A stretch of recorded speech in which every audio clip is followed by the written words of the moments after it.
चला बाळांनो, आपण या व्हिडिओमध्ये 2023 ची जी काय सीईटी झालेली त्या सीईटी मध्ये पडलेले मार्क्स आणि त्या मार्क्सनुसार किती पर्सेंटाइल आले हे पाहूया। आता तुम्ही म्हणणार त्याचा आणि आता आमच्या या वर्षीच्या सीईटीचा काय संबंध आहे?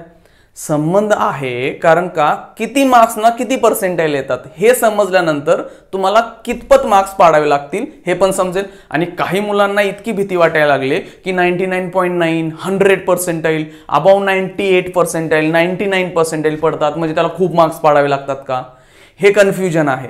ते कन्फ्युजन दूर करण्यासाठी आपण हा व्हिडिओ बनवू, कारण ह्या पर्सेंटाइलवरच तुमचे इंजिनिअरिंगचे ऍडमिशन झाले असतात। आता काही मुलांनी काय केले, थोडाफार मोकळा वेळ होता, मॅथमॅटिक्सचा किंवा बायोलॉजीचा पेपर झाल्यानंतर त्यांनी मागच्या वर्षीच्या कट ऑफ पाहिल्या कॉलेजांच्या, मग तिथं 99.91 कट ऑफ लागलाय, 99.8 कट ऑफ लागलाय। मग मुलं डिप्रेस व्हायला लागलेत की मुलांना असं वाटतंय की मार्क्स आम्हाला इतके पडणार नाहीत, इतके पडणं शक्य आहे का? मार्क्स आणि पर्सेंटाइलचं रिलेशन बाळांनो आपण इथं बघूया, ठीक आहे।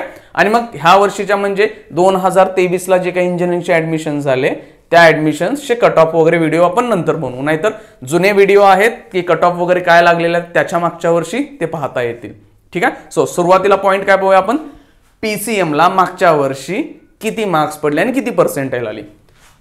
इथे काय तुम्हाला 3,13,730 मुलांनी सीईटीची परीक्षा दिली। आता सीईटीची परीक्षा किती मार्कांची? 200 मार्कांची, 50 फिजिक्स, 50 केमिस्ट्री आणि 50 मॅथमॅटिक्स पीसीएमचं पाहूया। आता हे पर्सेंटाइल बघितलं ना, निम्मे जण म्हणतात हे शक्यच नाही पडणं। बाळांनो मार्क्स बघा, मार्क्स बघितल्यानंतर तुम्हाला कळेल की इझी आहे पाडणं कसं। आता 99.9 पर्सेंटाइल कुणाला आले? ज्याला सीईटीला 155 ते 160 155 to 160 मार्क्स पडलेत। हा, तुम्ही म्हणाल सर काही मुलांना 175 180 पण पडलेले आणि त्यांची पण पर्सेंटाइल ही आलती, त्या एक्सेप्शनल केसेस आहेत आणि त्या कधी असतात हे आपण पुढच्या स्लाइडवर बघूया, ठीक आहे। 99.9 पर्सेंटाइल पडायला 155 to 160 ज्या मुलांचे इथे मार्क्स होते त्यांना तेवढे पर्सेंटाइल पडलेत, म्हणजे तिथं सीओपी फिक्स झाले। आता तुम्ही म्हणाल सर सीओपीच कॉलेज एकच आहे का? बाळांनो, सीओपी घ्या, व्हीजेटीआय घ्या, पीआयसीटी घ्या, सांगलीचं वालचंद घ्या किंवा व्हीआयटी घ्या किंवा सरदार पटेल मुंबईचं घ्या, ही कॉलेजेस चांगली कॉलेजेस, महाराष्ट्रातले एक 10 कॉलेजेस बेस्ट आहेत। त्या कॉलेजांना ऍडमिशन मिळण्यासाठी तुम्हाला चांगले पर्सेंटाइल पाहिजेत, पण चांगले पर्सेंटाइल 99.9 कितीला मिळायला लागलेत? 155 to 160, म्हणजे 200 पैकी किती? 80% मॅक्सिमम। ज्यांना 80% पडतात त्यांना 99.9 पर्सेंटाइल पडायला लागलेत। आता 80% पडणं काय खूप अवघड नाही आहे। तुम्ही म्हणाल तुम्हाला काय माहिती आहे 11वीचा आणि 12वीचा सीईटीचा पेपर की कसा असतोय, किती अवघड असतोय? बाळांनो, अवघड वगैरे नसतं। सीईटी तुमचं काय चेक करतं? ॲक्युरेसी आणि स्पीड। सीईटीचा पेपर जेडब्ल्यू सारखा नसतो। जेडब्ल्यू मध्ये काय असतं? वेळ जास्त असेल, 2 मिनिट असतात एक प्रश्नाला, मग तिथं प्रश्न बऱ्यापैकी टफ असतात। सीईटी किती? 1 मार्क पाडायचा असेल तर 54 सेकंद आहेत, म्हणजे तिथं वेळ कमी दिलाय, पण तिथं तुमच्याकडे काय पाहिजे? स्पीड पाहिजे। आणि स्पीड म्हणजे तुम्ही फास्ट सोडवायला गेला, प्रश्न कुठं तटतोय? मग कॅल्क्युलेशन्स मध्ये कुठेतरी गडबडीत चुका होतात, सेंटीमीटरचं मीटर घेताय किंवा काहीतरी करेक्शन करताय, लिहायचं असतं न्यूटन, वेट केजी मध्ये घेऊन काहीतरी परत जी वगैरे मल्टिप्लाय वगैरे करून क्वेश्चन चुकतो।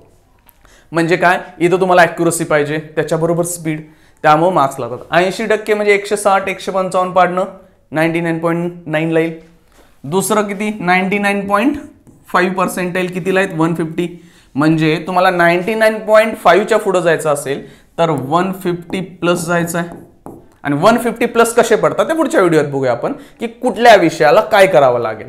हा, फिजिक्स आणि मॅथच्या बऱ्यापैकी मी एक्सप्लेन करेन, मॅथच्या शॉर्टकट्स मेथड वगैरे मी रेकॉर्ड करायचं प्लॅनिंग केले, करतोय पण बघू कसं होईल पुढं। फिजिक्स आणि मॅथ्स तुमचा स्कोर होणं गरजेचं असतं, केमिस्ट्री दोन्हींच्या मध्ये ॲव्हरेज येईल, ठीक आहे। झालं 150 प्लस। 99 पर्सेंटाइल कुणाला आलेत? 130 to 135, म्हणजे 60 ते 65%। आता टक्केवारी एवढी आहे, आता टक्के कसे काढतोय आपण माहिती आहे ना, 200 पैकी किती पडल्यानंतर किती टक्के येणार? 130 ते 135 मार्क, म्हणजे 65% पडले, 99 पर्सेंटाइल आलेत मागच्या वर्षीचे। 98 किती? 110, 110 मार्क्स पडलेत त्यांना 98, 105 97 पर्सेंटाइल आहेत, 100 96 पर्सेंटाइल, 100 200 पैकी 100 म्हणजे 50%च्या आसपास, आणि 90 पर्सेंटाइल कुलं 90 प्लस। 200 पैकी 90 पेक्षा जास्ती पडतात त्या मुलांना 90 पर्सेंटाईलच्या अबाव जात आहे. आता 90 पर्सेंटाईल म्हणजे किती, ह्याच्या 10% म्हणजे किती मुलांना पडलेले आहेत 10% मार्क्स किती बसलेले 3,13,730. मग ह्याच्या 10% म्हणजे किती आले 10% स्टुडंट्स म्हणजे अबाव 90 पर्सेंटाईल 31,003 3 पकडा असू दे, म्हणजे एक डिजिट इकडे गेला 10% झाले तुमचे. ठीक आहे, इथं 2 डिजिट इकडे आला तर 1% झाला, म्हणजे 10% म्हणजे आपल्याला किती इथे 31,373 मुलांना मागच्या 10% मध्ये तुमची रँक तेवढ्याच्या आसपास असेल. ओके, मार्क्स खूप नाही आहेत, पर्सेंटाईल वाटतात भीतीदायक की 99.9 म्हणजे खूप मार्क्स टॉप करायला लागेल का, नाही आहे. 160 to 155 मार्क्स असतात. आता तुम्ही म्हणणार हे मार्क्स कसे पाडायचे, काय पाडायचे. मी स्ट्रॅटेजी सांगितले की तुम्ही प्लॅनिंग काय करायचं आहे. रोज 10 ते 12 तास अभ्यास करायला घेतला तर तुम्ही ह्या पहिल्यामध्येच आहे, अबाव 99 जाणारच आहे. व्यवस्थित सिस्टमॅटिक अभ्यास करायचा आहे. ओके, हे लक्षात ठेवा. इतके मार्क्स, आता तुम्ही म्हणा सर दरवर्षी एवढे मार्क पडले तर पडतात का, अराउंड ह्याच्याच मागे पुढे असतात, अराउंड ह्याच्या पुढे मागे पुढेच येणार आहेत. कारण का की खूप मोठा फरक नाही पडत आहेत. की म्हणजे आता तुम्ही म्हणाल सर 110ला 98 आलंय तर ह्या वर्षी 110ला 50 पर्सेंटाईल येतील का, नाही येणार आहे. एका दुसरा पर्सेंटाईल वर खाली करेल तुम्ही कुठल्या पेपरला आहे आणि कुठल्या पद्धतीचा पेपर आहे. ठीक आहे, हे पर्सेंटाईल आणि हे पडलेलीची मार्क्सची रेंज. आता ह्यात सगळ्यांमध्ये हे मार्क्स कोणाचे काढले, आमच्याकडे जे विद्यार्थी शिकायला होते त्यांच्या मार्क्सवरून हे आपण काढून घेतलेलं की त्यांना पडलेले मार्क्स. आता एक्सेप्शन सांगतो मी ह्यात.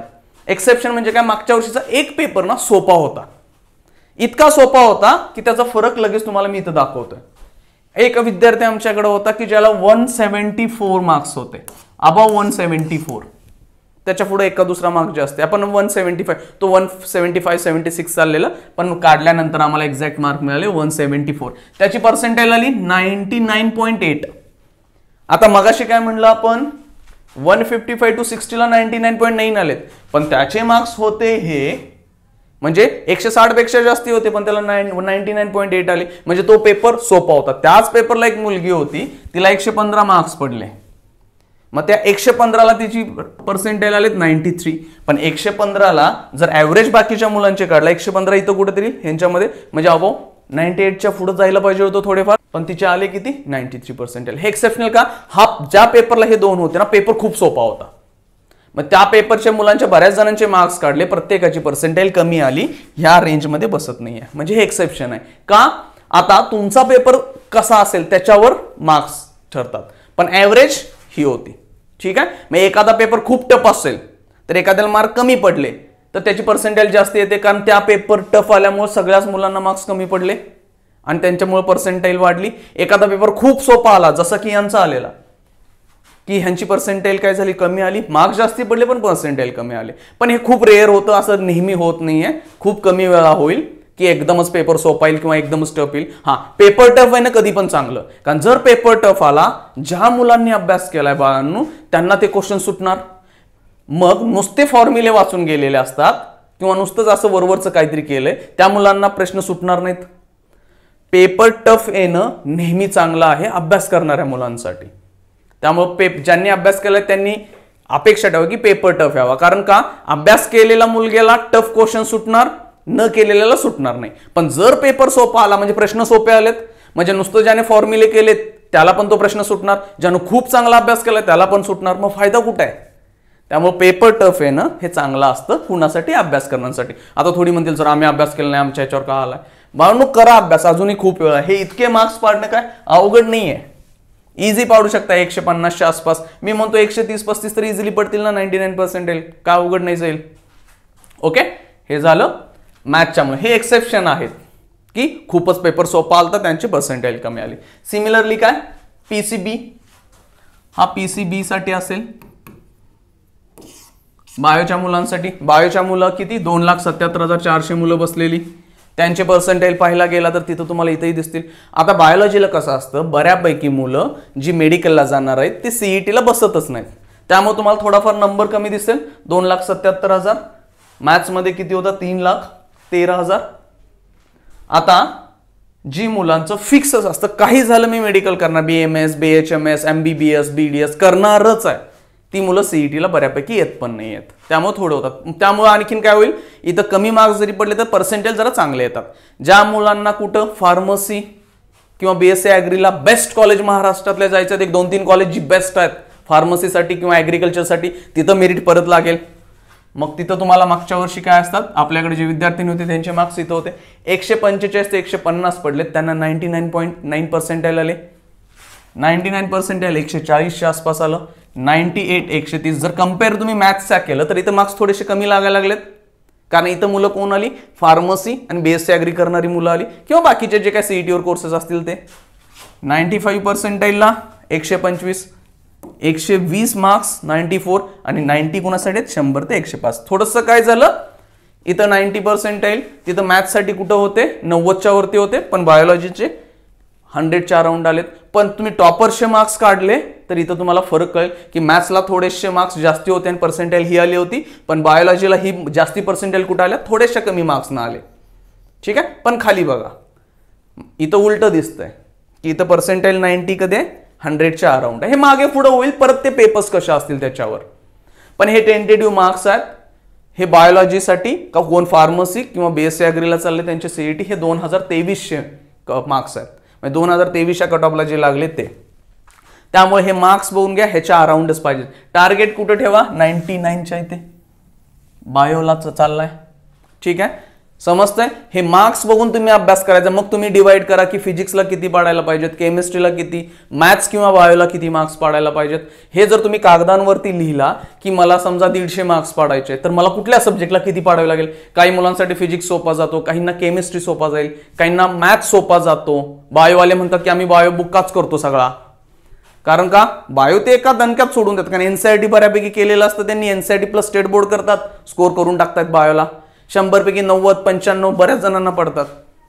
हे आम्ही मार्क्स पाहतोय. ओके, हे फक्त एक स्क्रीनशॉट काढून ठेवा. हे PCBचे आहेत, पुन्हा इथं लिहितोय PCB सीईटी 2023 चे मार्क्स आणि त्यांची पर्सेंटाईल. ओके, आणि हे आहे आपलं मॅथमॅटिक्सचं किती, सीईटी 2023चे मार्क्स आहेत. Okay, clear. मार्क्स किती पाडायचे आहेत, काय आहेत, कॅल्क्युलेशन करा. तुम्ही म्हणायला लागलाय मला 150 पाडायचे आहेत. ओके, 150 पाडणार आहे. 150 पाडायचे आहेत तर तुम्ही काय डिवाइड केला, समजा PCM आहे तर फिजिक्स केमिस्ट्री मॅथ्ससाठी किती पाडावेत.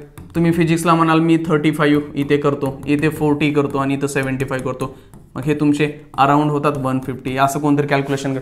कोण काय म्हणेल की माझा फिजिक्स चांगला आहे तर मी +5 इथं करेन, केमिस्ट्री मग इथं -5 करेल. अशा ॲव्हरेज 150 प्लस जायचं आहे मिनिमम. हे इनिशियल टार्गेट ठेवा. ओके, मॅथ्ससाठी कोण म्हणले मॅथ्स माझा खूप चांगला आहे, मी इथं 90 जाणार आहे, मग तुम्ही इकडे किती ती 35 पाडले तर 160 अबाव गेला. 180 185चे पण स्टुडंट्स असतात, त्यांनी ब्रिलियंट स्कोर करतायत कारण त्यांचं ऑलरेडी सगळं झालेलं असतं. पण हे तुम्ही कागदावर मांडा की तुम्हाला किती पर्सेंटाईलसाठी किती. आता हे एवढेच पाडायचे आहेत का नाही, जर वर्षीची पर्सेंटाईल मी सांगितल्याप्रमाणे काय होते, थोडीशी वर खाली करते, 1-2 पर्सेंटाईल मागं पुढं होतात. त्या वर्षीचे पेपर कसे आहेत, मुलं कसे आहेत, ह्या सगळ्यांना होतं. पण खूप मोठा फरक नाही पडणार हे सांगितलं. त्यामुळे हे मार्क्स लक्षात ठेवा. तुम्हाला तुमच्या सब्जेक्ट्सनुसार किती पाडावे लागतील, काय करावे लागतील याचा विचार करा आणि मग अभ्यासाची स्ट्रॅटेजी बनवून पुढे जायचं आहे. ठीक आहे, थँक्यू.